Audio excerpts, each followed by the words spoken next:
I have a story that I would like to share with you, and it's an African story. It is a story of hope, resilience, and glamour. There was Hollywood. Then came Bollywood. Today, we have Nollywood, the third largest film industry in the world. In 2006 alone, almost 2,000 films were made in Nigeria. Now try to imagine 40, 50 films wrapped, distributed every week in the streets of Lagos, Nigeria, and West Africa. Some estimate put the value of this industry at $250 million. It has created thousands, if not tens of thousands of jobs. And it's expanding. But keep in mind that this was a grassroots movement. This is something that happened without foreign investment, without government aid, and actually it happened against all odds. In one of the most difficult moment in Nigerian economy. The industry is 15 years old. And so maybe you're thinking now, how an Italian filmmaker based in Boston is so interested in this story. And so I think I have to tell you just a few things about my personal life, and because I think there is a connection. My grandfather lived most of his life and is buried in Zambia. My father also lived most of his adult life in East Africa, and I was born in Zambia. Even though I left when I was only 3 years old, I really felt that Africa was this big part of my life. And growing, it really was a place where I learned to walk. I think I uttered the first words, and my family bought their first home. So when we came back to Italy, and one of the things that I remember the most is my family having this hard time to share stories. It seemed that for our neighbors and friends, Africa was either this exotic place, this imaginary land that probably exists only in their imagination, or the place of horror, famine. And so we were always caught in this stereotype. And I remember really this desire to talk about Africa as a place where we lived and people live and go about their lives and have dreams like we all have. So when I read in a newspaper, in the business page, the story of Nollywood, I really felt this is an incredible opportunity to tell a story that goes against all these preconceived notions. Here I can tell a story of African making movies like I do, and actually I felt this was an inspiration for me. I have the good fortune of being a filmmaker in residence at the Center of Digital Imaging Arts at Boston University. And we really look how digital technology is changing and how young independent filmmakers can make movies at a fraction of the cost. So when I proposed the story, I really had all the support to make this film. And not only had the support, I found two wonderful partners in crime in this adventure. Amy Corrigan, a very talented young photographer, and Robert Caputo, a friend and a mentor, he's a veteran of National Geographic, and told me, you know, Franco, in 25 years of covering Africa, I don't know if I have come across a story that is so full of hope and so fun. So we went to Lagos in October 2005. And we went to Lagos to meet Bonda Merua, a wonderful, talented film director who is with us tonight. The plan was to give you a portrait of Nollywood, of this incredible film industry, following Bond in his quest to make an action movie that deal with the issue of corruption called Checkpoint, police corruption. And he had 9 days to make it. We felt this was a good story. In the meantime, we had to cover Nollywood, and we talked to a lot of filmmakers. But I don't want to create too many expectations. I would like to show you 6 minutes. And these are 6 minutes that really prepared for the TED audience. There are several themes from the documentary, but they are re-edited and made for you, okay? So I guess it's a world premiere. Action!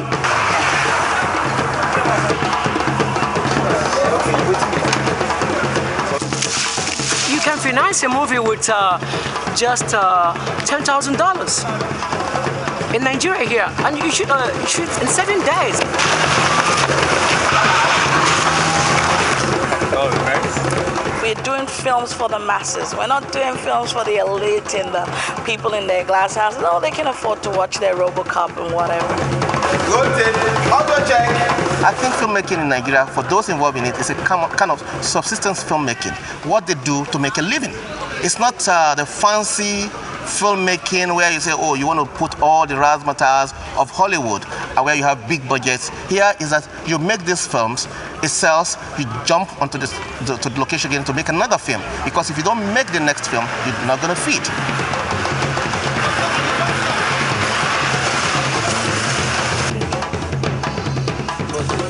So while we're entertaining, we should be able to educate. I believe in the power of audiovisuals. I mean, 90% of the population will watch Nollywood. I think it's the most viable vehicle right now to pass information across and to educate the people. So if you're making a movie, no matter what your topic is, put in a message in there. You still have to report the incidents. He needs proper medical attention. I keep trying to explain to people it's not about the quality at the moment. The quality is coming. I mean, there are those films that people are making for quality, but the first thing you have to remember about this society is that Africa still has people that live on $1 a day, and these are the people that really watch these films.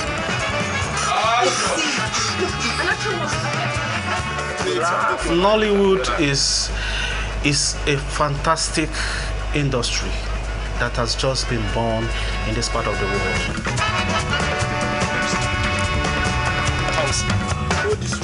Because nobody believed that Nollywood can come out of Africa. But our films, they have stories that people can relate to themselves. They are stories about our people, for our people. And consistently, they are glued to their screen whenever they see this story.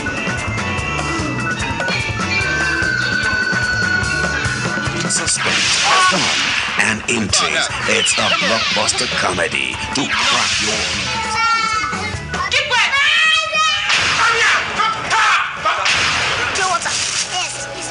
We have been so deep into the foreign movies. It's all about the foreign movie. But we can do something too. We can do something, in fact, something that when the world see it, they say, wow, this is Nigeria. Just embarrass yourself, Sergeant. Don't embarrass yourself.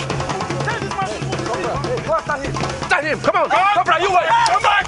Come back!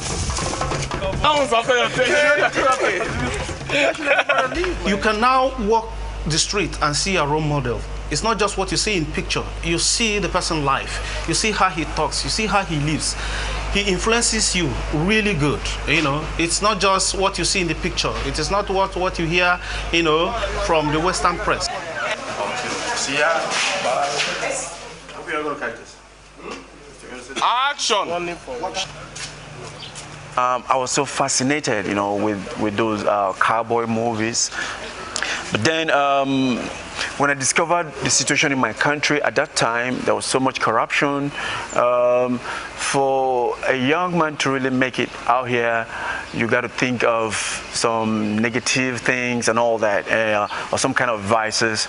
And I didn't want that, you know, and I discovered that I could be successful in life as an actor without doing crime, without cheating nobody, without telling no lies. It's just me and God-given talent.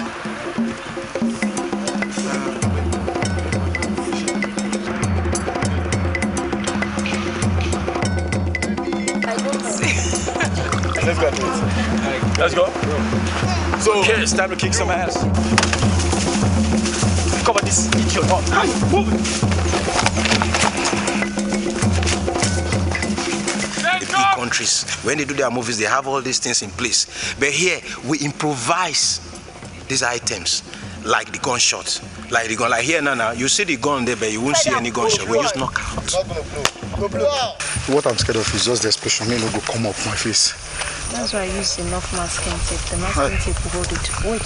Okay. Just hold it for me. I'm just telling her to make sure she places it well so that it won't affect my face, the explosion, you know. But she's a professional, she knows what she's doing. And I'm trying to protect my face too. This ain't gonna be my last movie.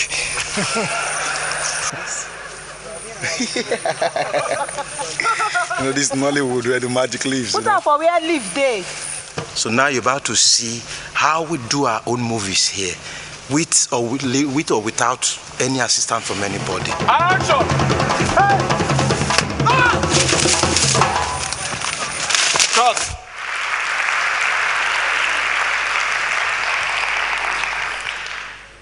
So many things to say, so little time, so many themes in this story. I just can tell you, just one thing I want to tell you. I spent several weeks with all these actors, producer, and the problem they have to go through are unimaginable for for a filmmaker who works in America or in Europe, but always with a smile, always with an enthusiasm that it's incredible. Werner Herzog, the German filmmaker, said, "I need to make movies like you need oxygen." And I think they're breathing. The Nigerian filmmakers really, really are doing what they like. And so it's a very, very important thing for them and for their audiences. A woman told me, when I see a Nollywood film, I can relax. I can breathe better. There is also another very important thing that I hope will resonate with this audience. It's technology. I'm very interested in it. And I really think that the digital nonlinear editing has slashed the cost now is a fraction of what it used to be. Incredible cameras cost under $5,000, and this has unleashed tremendous energy. And guess what? We didn't have to tell them to the Nigerian filmmakers. They understood it, they embraced the technology, and they run with it, and they're successful. I hope that this film will go, the Nollywood phenomenon will go both ways.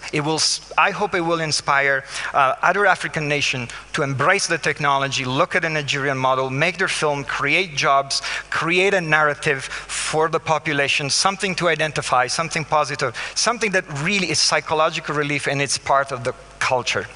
But I really think this is a phenomenon that can inspire us. I really think it goes both ways.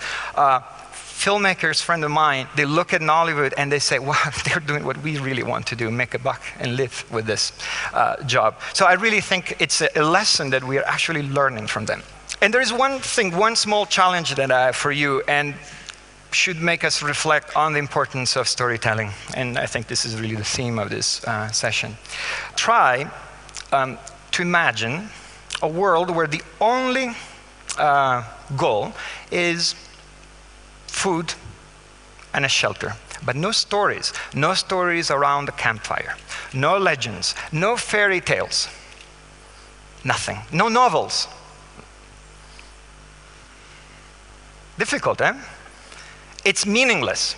So this is what I really think. I think that the key to an healthy society is a thriving community of storytellers, and I think that the Nigerian filmmakers really have proved this. I would like you to hear their voices. Just a few moments. It's not an edited sequence, just some voices from Nollywood. Nollywood is the best thing that can happen to them. But if you have an industry that puts a smile on people's face, that's Nollywood. I believe very soon we're not only going to have better movies, we'll have that original Nigerian movie. It's still the same basic themes, love, action, but we're telling it our own way, our own Nigerian way, African way. We have diverse cultures. That's so many. That in the next 10 lifetimes, I don't see us exhausting the stories we have. My job ends here. and the Nollywood filmmaker really have now to work. And I really hope that there will be many, many collaborations where we teach each other things. And I really hope that this will happen. Thank you very much. I've got 2 questions. Franco, you described this as the world's 3rd largest film industry. What does that translate to in terms of numbers of films released? Oh, yes. I think I mentioned briefly, but it's close to 2,000 films. There is scientific data on this. 2,000 films 2,000 film a year. The 2005 or 6, the censor board has censored 1,600 films alone, and we know that there are more. So it's safe to say that there are 2,000 films. So imagine 45 films per week. There are challenges. There is a glut of film. The quality has to be raised. They need to go to the next level, but I'm optimistic. And these aren't films that are primarily seen in cinemas. They're primarily... Oh, yes, of course. This is very important. These are, maybe, for you to try to imagine this. These are films that are distributed directly in markets.